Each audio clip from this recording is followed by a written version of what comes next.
Hurricane Irene, 2011. Saturday, August 27, 2011.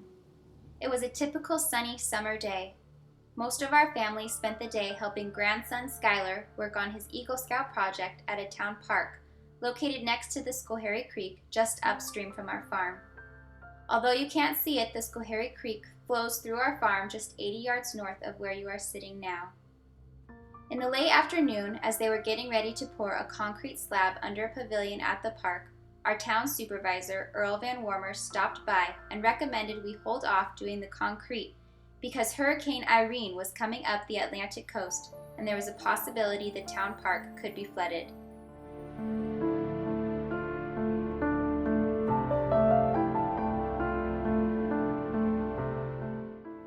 Jim and Lois Vanderwerken purchased this farm almost 60 years ago.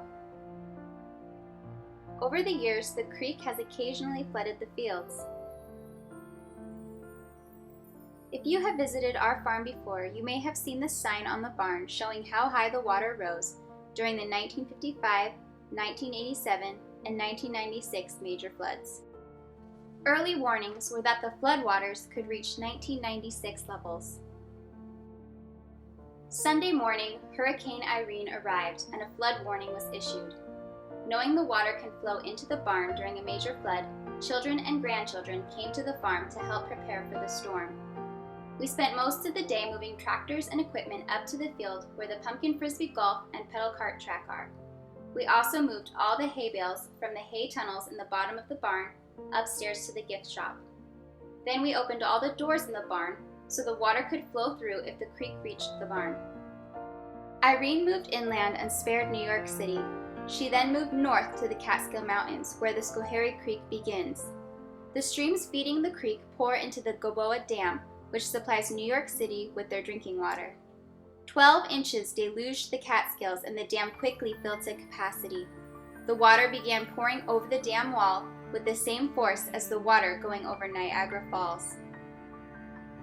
By 7:15 p.m., we could see the water rising in the creek. To get a closer look, we went down to the bridge just a quarter-mile west of the barn. We parked the car about 100 yards away and continued on foot. The water had started to flow over the banks and fill the cornfields. When we arrived at the bridge, the water was rising quickly.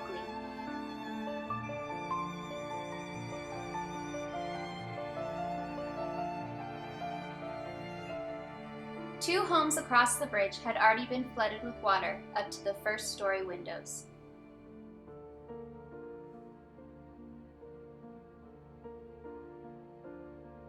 In a few short minutes, the water level had risen several feet. Water covered the road between us and our vehicle. We hurried back to our car just as the water hit the tires. Back at the farm, we found water had entered our pumpkin field and was inching its way to the barn. The pumpkins throughout the patch started to float. The strong current ripped the vines out of the ground.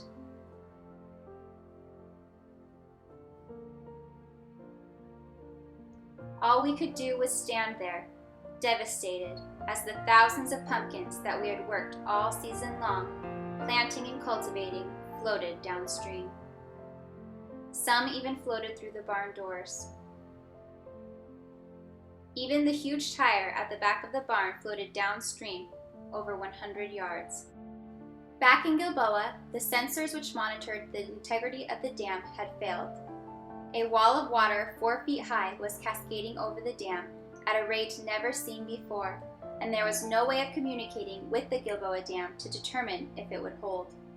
Sheriff deputies went door to door to all the residents living near the Schoharie Creek, instructing them to evacuate to higher ground. Panic and fear spread throughout the Schoharie Valley as residents grabbed their precious belongings and fled to safer ground. At 9:39 p.m., we went back to the farm to make sure everything was okay. When we arrived, the water had already risen past the levels of the 1955 and the 1996 floods and was still rising. Never dreaming the water would reach the second floor, we had not moved any of our snack bar equipment or donut machines. It now seemed like the water would reach the second floor. We quickly drove the truck down to the barn and raced into the donut area to get the machine. The water was rising unbelievably fast. By the time the machine was unplugged and carried out to the truck, the water had risen by 2 feet and we were wading through water. There was no time to get other equipment.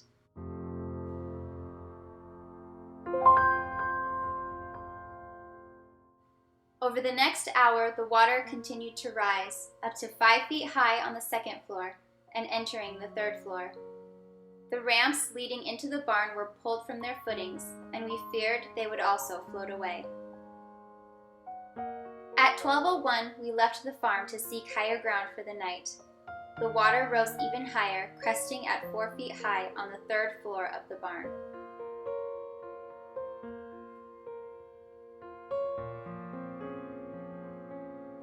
The following morning, we returned to our farm, afraid of what we might find. The flood waters were still flowing over Junction Road, and huge trees were lying in our path. Water was still flowing through the barn. The big tire was gone, and the bridge into the corn maze had also floated away. Floodwaters still covered the pumpkin fields. Corn, which had stood 10 feet high just the day before, was still underwater. Inside the barn was a disaster.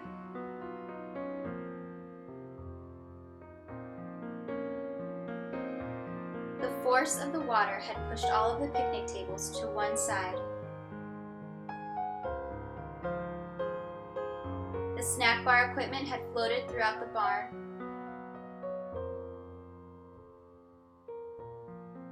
And the refrigerators were tilted on their sides. Mud, as thick as 6 inches deep, was everywhere.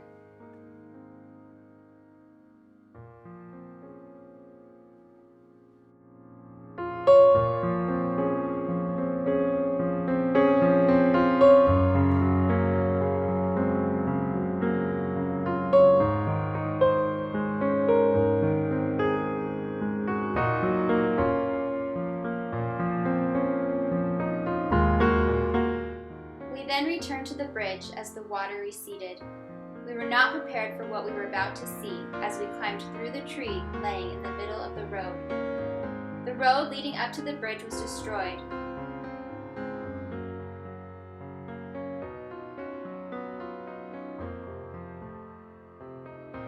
Debris clung to the bridge.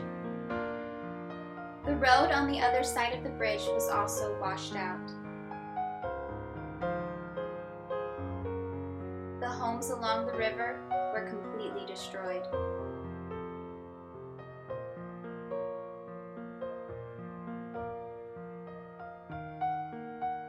The roof of a garage and a car landed in the middle of the road.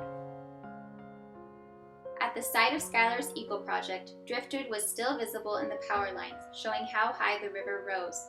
Though it had been completely submerged in water, the pavilion itself remained intact.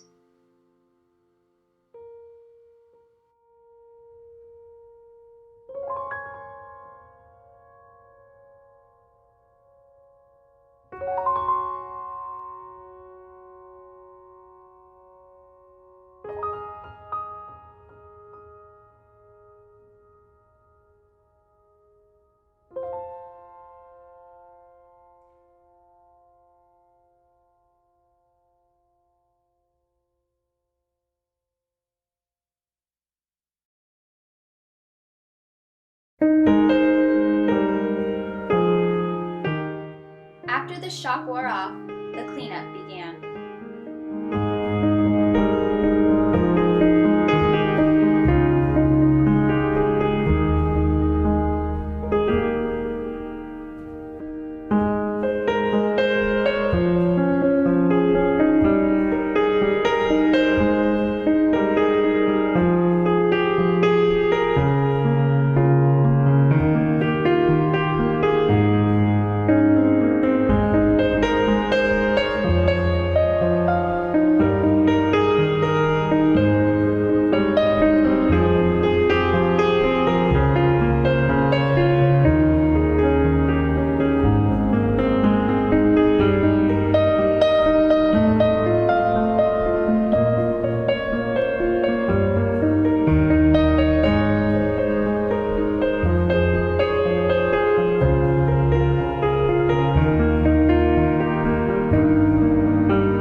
of need.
Though our barn had been damaged and all our crops lost, our home was spared. That was not true for many of our neighbors and friends living along the creek and in the towns of Schoharie and Esperance.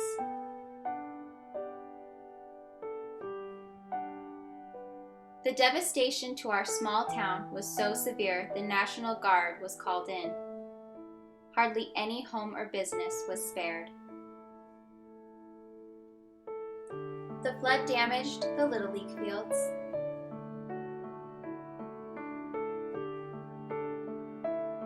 the county offices, the ice cream parlor, the dentist's office, several churches, the community swimming pool, several gas stations, the public library, and the local nursery, along with the laundromat, banks, restaurants, the hardware store, the post office, and many more local businesses.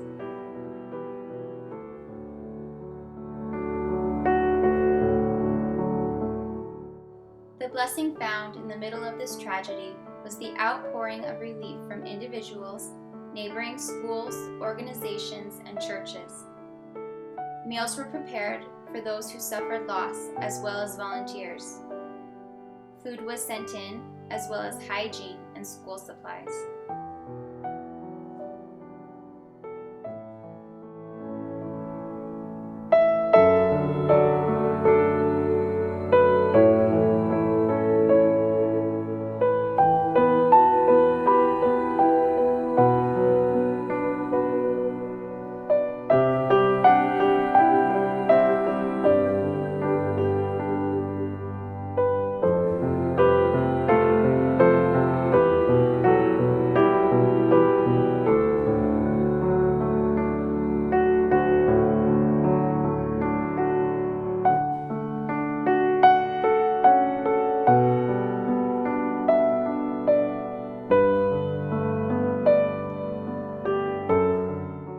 During this ordeal, our patriarch and the dreamer and founder of Pick a Pumpkin Pumpkin Patch, Jim Vanderwerken, was diagnosed with an inoperable brain tumor.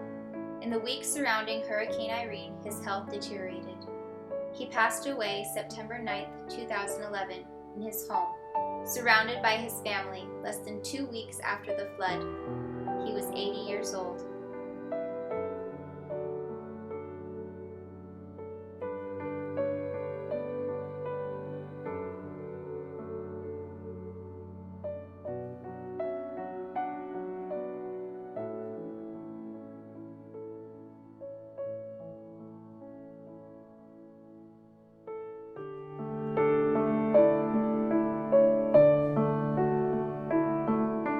It is now just over a year since our valley was visited by Irene. Schoharie is slowly recovering, and most people are back in their homes. We, too, are back on our feet, with some old favorites and some new attractions for you. We hope you enjoy your visit here to the Pumpkin Patch.